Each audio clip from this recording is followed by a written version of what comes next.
All right, welcome in everybody to the Thursday edition of Daily Bread, coming at you live right at 12:08 on the East Coast. The perfect time to be tapping in for the MLB best bets. We have one of the better Thursday slates of the season, where we got 10 plus games, a few doubleheaders. So we be breaking down all the analysis in each of those matchups.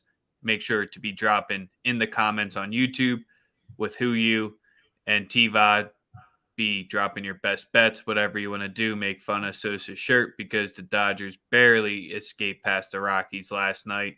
But you already know the show is powered and sponsored by the Wise Guys Diamond Club. I told y'all not to bet them too. I told y'all not to bet the Dodgers too. Be sure to be DMing. I also guaranteed that Houston or the Dodgers would lose yesterday, and Houston lost. So did you bet it though?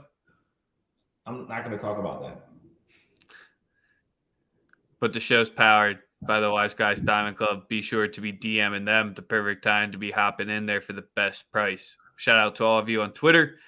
We can't feature your comments, but Cassius already has the number one comment of the show. You guys can try to compete and get past him today in our comments, but we can keep that up there for basically the entire show, even though they took an L last night.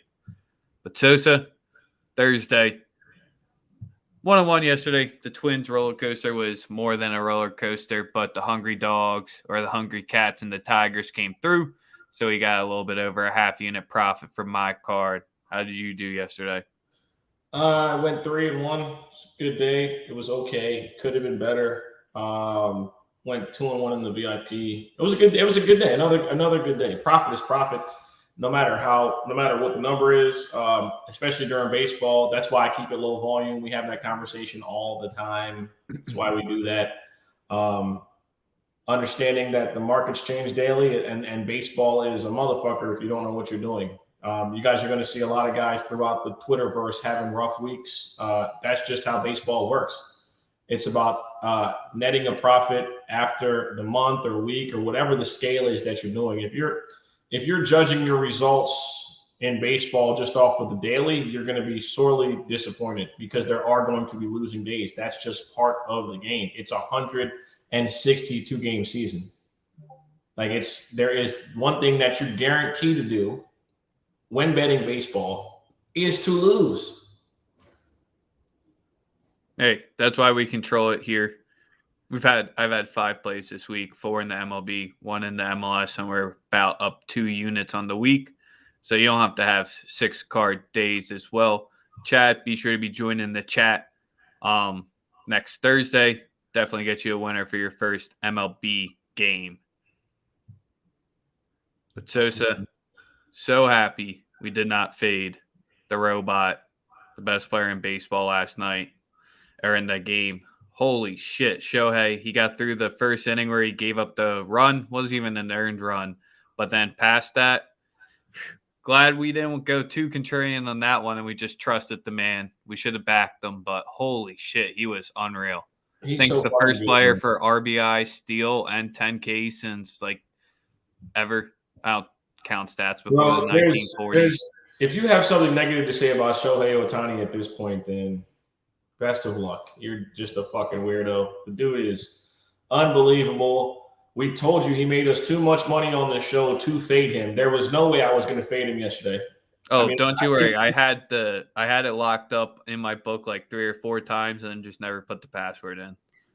Yeah, couldn't hit the confirm button.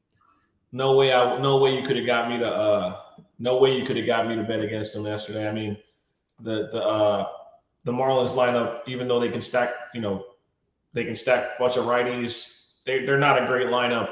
But once he settled in, boy, did he just handle business. He single-handedly is winning games for the Angels. Like we said, they win when he starts, and then he's like, hey, if I got to score runs, I'll get the runs too. So he's without question, bro. He's the truth. I mean, he's not going to win the MVP this year because Aaron Judge got off to such a crazy start, and he's on pace to hit 60 home runs. But Shohei is going to be in the conversation for Cy Young as well. We're going to keep talking about this? Ever since I talked shit on Kyle Schwarber, he became the greatest hitter in the history of the sport. We need to start talking shit on other guys. He got that good Carlos Ruiz streak going right now. We all know what he's got. Holy fuck, man! But he always goes on that one tear for 2 weeks, then mediates back down double to dingers, 240. though? That's crazy. Back-to-back double dingers. That's insane. It's absolutely insane. First time since Chase Utley. Anytime we can fit Chase Utley into a show is a good day. Hell yeah. But we'll get to the NBA talk at the end. Summer League still going hot. We'll save that for the end because, we all like when we bullshit at the end. You came here for the best bets. Made you listen to us for 6 minutes. Make sure to give us that like, retweet, subscribe, follow wherever you're tapping in with us. We appreciate it. If you share it out, we appreciate it even more. But Sosa, we got a few day games, big night slate. Where are we starting it off at? We're gonna start by we're gonna be backing you guys today in the first 5 on the run line. It's a fade of Adon. Falter. You finally trusting Falter, man? I don't trust him, but I don't trust Adon more. Adon should be in AAA. He shouldn't even be in the pros. He's 0 for the season. He fucking stinks. I mean, there's nothing you can tell me about the kid that could change my mind about him being an absolute trash can. All right? First 5 run line, Phillies, minus half a run, minus 120. I'm on it. Roll with me. We're going to be in the winner's circle. Adon has been ass all year. I'm like I said, this is not a I'm backing Falter party. This is a I don't believe in Adon to do any fucking thing good party. So do with that information what you will. But yeah, I'm rocking with y'all today. Kind of like making it easier for you because you probably wanted to bet them on the money line or on the run line. So this is me just getting it out the way early, Yeah, we'll figure out a way to be back in them, but I like it there. The bullpen days are always the concerning ones for me. Team total is also a solid look. You just have to pay a little bit of juice there. Sosa, the first play I'm coming out with today, we're going to be rocking in the 210 start. I really think Brubacher got I haven't tracked him too hard. I think he got a scratch and he might be in AAA or he's hurt. He would be due to start today. Rosie Contreras, our guy. And we're back in the Pirates on the money line at minus 105 on a travel day after just getting shut out and losing 16-0. This is fucking You got a Mike Minor appearance today, but I think it's more of the Reds giving up 5 in the 10th inning more than anything else. The Pirates just kind of start throwing in their players or field players last night to pitch. And one of the bitter angles here is after the Pirates allow 10 runs or more, they've done it 7 times so far this season. They're 5-2 straight up. When we get to take a team against the Reds at that short of the number and fade Mike Minor, I'll have to be rocking with the Pirates in the game 1 of the doubleheader. Oh, I like it. I'm rolling with you. I'm on a hungry dog. I'm on a hungry dog today in Boston. I like the Boston Red Sox first 5 money line against the New York Yankees. Garrett Cole on the mound. Everybody wants to back them. I think that this is another series where, Boston's in a prime situation here to one, get moving in the wild card standings and to make up a couple games in the division. I mean, they're 14 games back. Okay, they get 7 games against the Yankees prior to the All-Star break to make something happen as far as them absolutely just running away from the division. Okay, they get 7 games prior to the All-Star break. Okay, yeah, they've only played 3 times so far this season. When the series came up, it was just I felt like we haven't had one yet this year. Right, and the Yankees play 11 starting today. They play 11 consecutive divisional baseball games. But it's not like the Red Sox have been taking advantage of their divisional games so far this season because straight up, the Red Sox against the division are 9-18. Also, the Yankees, and it's the first time I don't know how to pronounce this pitcher's name. He's starting in the rivalry series, so you kind of got to give the upper hand to Cole as well. Winkowski. Yeah. Yeah, listen, I just didn't want to butcher it. this is really based on one, the eye test, and two, the last 2 weeks. The Yankees have allowed a lot of teams to just hang with them the first 5 and then win the game late in games. They've done that over the last 2 weeks at an extremely high rate. It's just what they've done. I like the Red Sox at the crib. I like their lineup against Garrett Cole in the first 5. First 5 money line plus 142. There's value there, and rivalry game at Fenway. The fans are going to be lit up. It's a big set in Boston. Give me the Red Sox first 5. I think they get to Garrett Cole early. And also, we know Garrett Cole. When Garrett Cole is good, he's great. When he's not good, he's ass. His past 3 starts against the Red Sox, he's given up 3 runs. He's only made it 4, 2, and 6 innings in his past 3 starts as well. So hasn't had the best success. Okay. So they're saying there's something there. Potentially. What else do we like today on today's slate?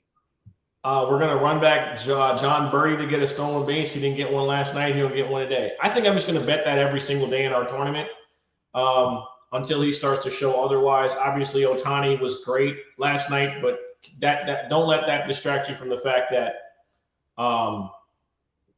Birdie was on base 4 times.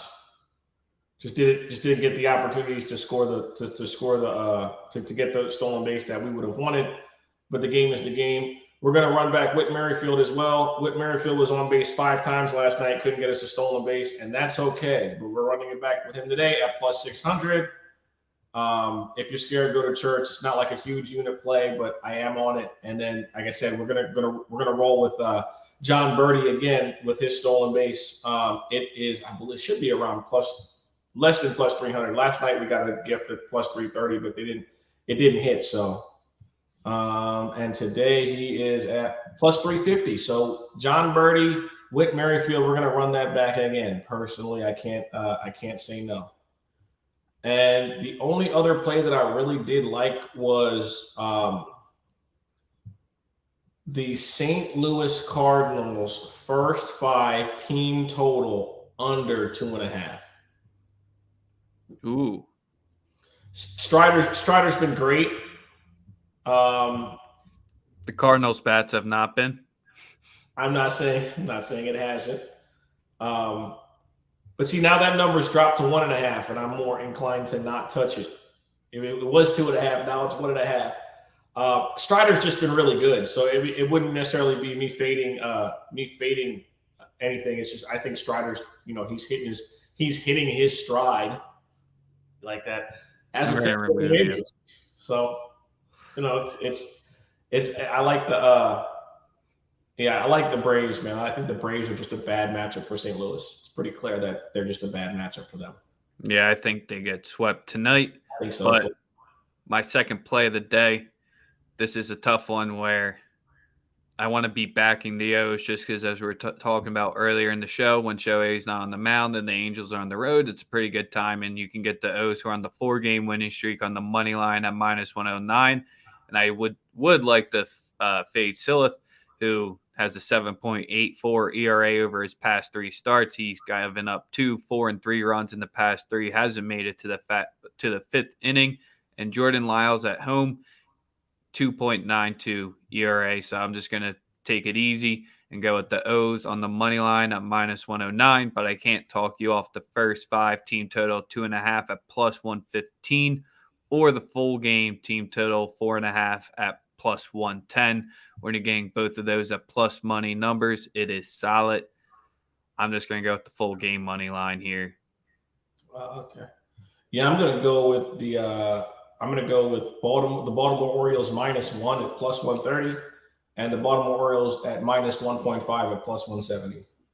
No, so you're laddering my O's today. Yeah, I'm going reverse run line. Anybody that believes in the Angels as a favorite, you need to go watch them play baseball over the last month.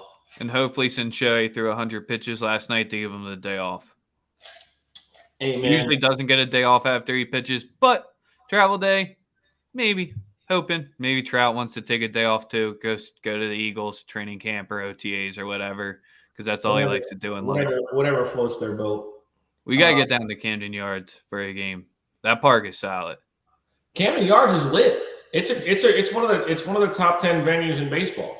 It's no question. If you've never been to Camden Yards, We might have to get down to a game before the season ends. Camden Yards is legit, bro. It's a very very nice stadium. I can't. It's one of those, like, it's a staple now. I mean, they've had, it's the house that Cal built. We all know the rules. All right, let's talk about. We got 2 games left on the slate that I want to talk about, and then we can get into the NBA.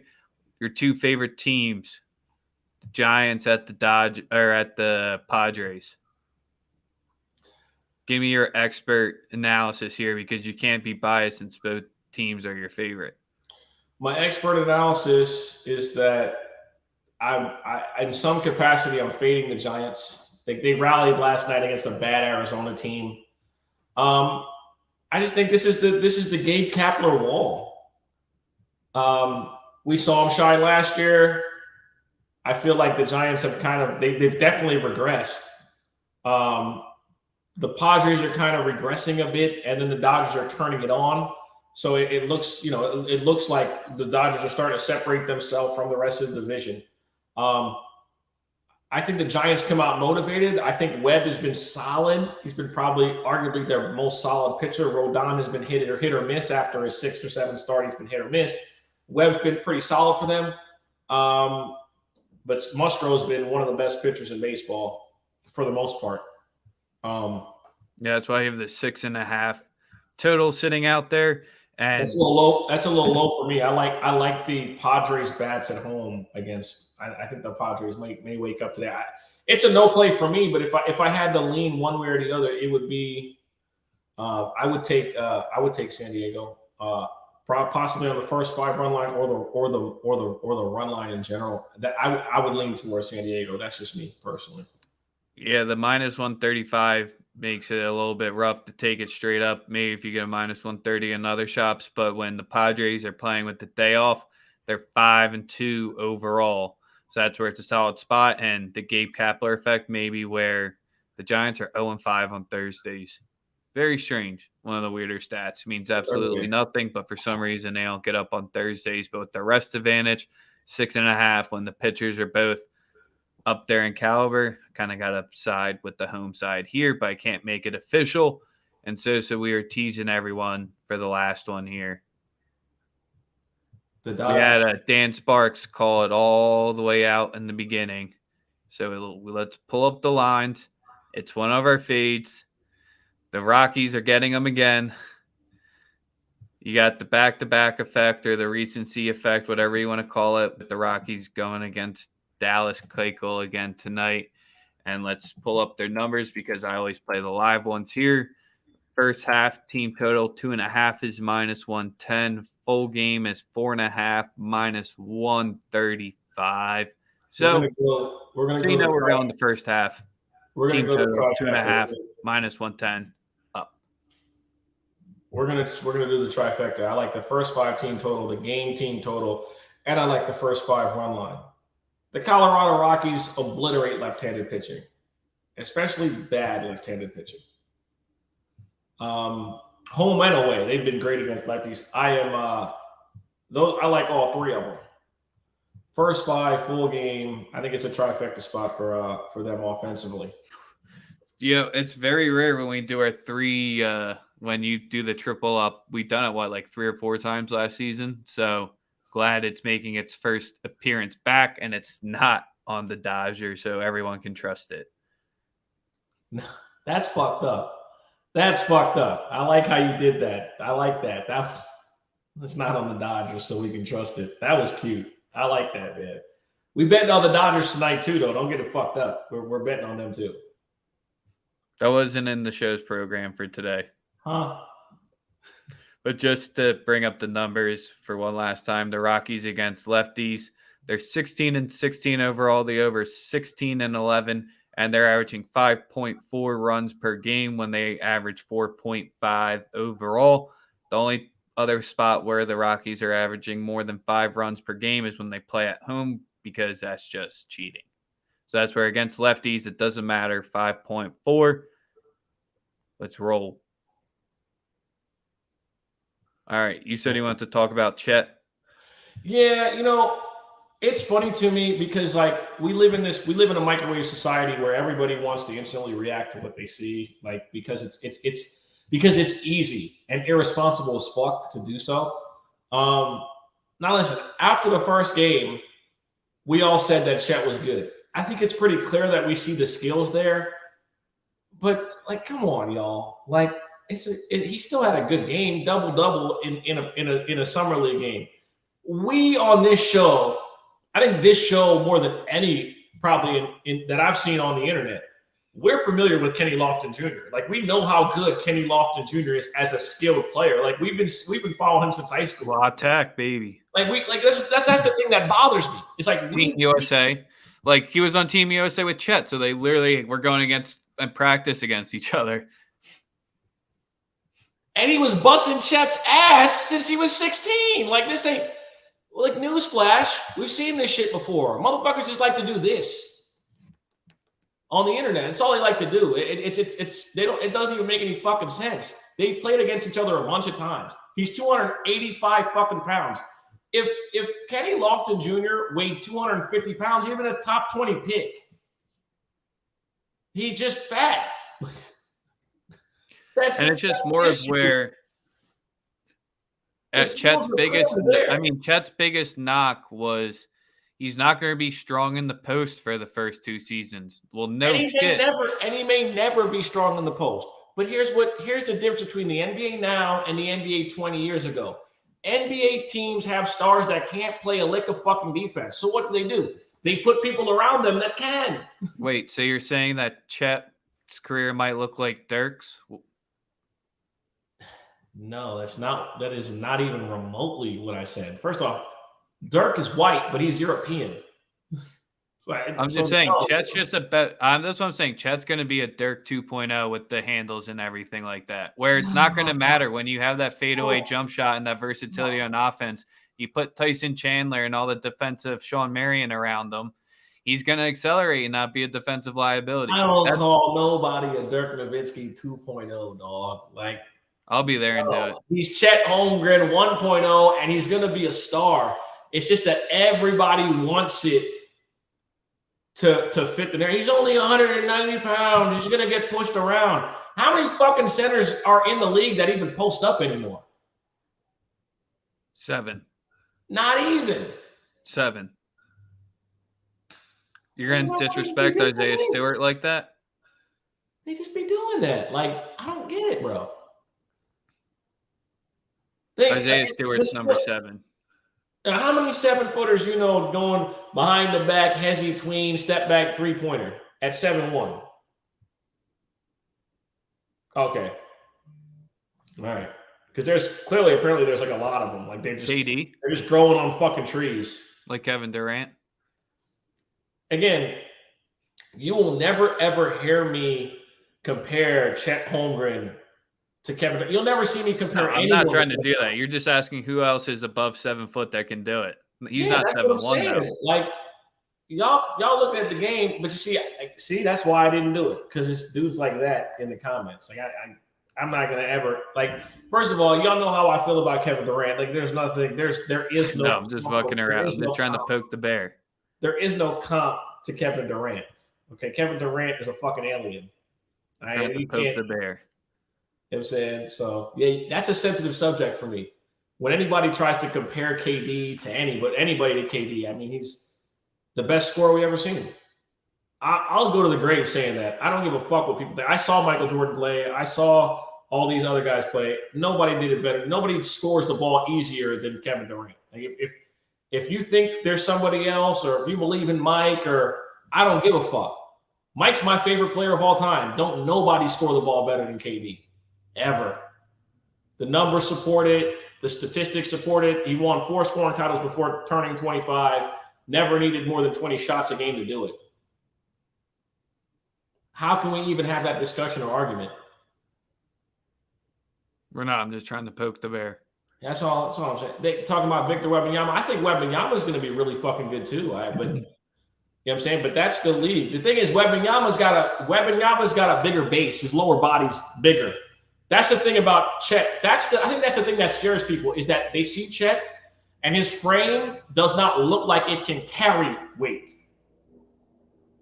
And that's what scares people. Do Okay? you forget what Embiid used to look like? If his lower base was a little bit bigger, this wouldn't be an issue. But he looks super skinny. You remember how skinny Embiid's legs were and still are?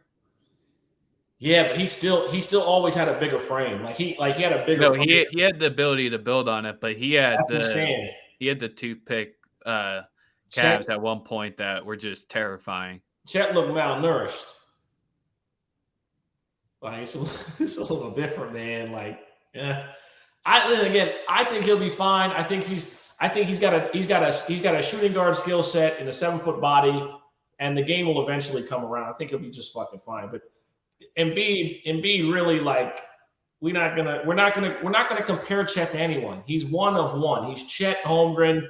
He can be an elite superstar at some point, given that he adjusts to the league's physicality. And I'm gonna ask y'all again, how many fucking centers post up? What's funny to me is I saw Rudy Gobert get traded to Minnesota, and as a basketball guy, I immediately start thinking they're gonna play zone. Instead, I had people giving think pieces on why Rudy Gobert and Karl-Anthony Towns don't fit. I immediately thought, hey, they can play zone and be a perfect fit. But there were people giving think pieces about why it wouldn't work because they don't know what the fuck they watch on TV. They just watch basketball. They don't actually watch what goes on. Like C-Pen for the win. He's another one of those guys that, like, you know, it's easy to hate on Rudy Gobert. And I used to do it until I watched Donovan Mitchell play defense and Bogdanovich play defense and Ingles play defense and all the other Anglos that they had in Utah. You know? What I took away from the Summer League last night, Isaiah Joe should be the head coach instead of Doc. Just end the show, bro. Just getting all the viewers ready for the Friday edition of Daily Bread, where we'll get even crazier than today. Got to poke the bear, got to have a fun one to make sure you get through your lunch on Thursday. If you tapped in with us on the East Coast or the West Coast, wherever the hell you are, we appreciate it. Give us that like, retweet, subscribe, follow. Had 3 plays today. Sosa had plenty of them as well. Stop comparing fucking rookies to first ballot Hall of Famers. You look like a dickhead doing it. No, you have to comp. You know. You have to do the comps. No, it's the only thing that gets clicks. When you get paid per click. It's like John Moran, huh? Fucking idiots. When you get paid per click or paid per view, you have to put that stupid shit out there, kind of like how Sam's and Woj have to put out all the rumors and shit because they get paid per interaction, engagement. New media sucks. That's why YouTube's the best. Tap in with us. We out.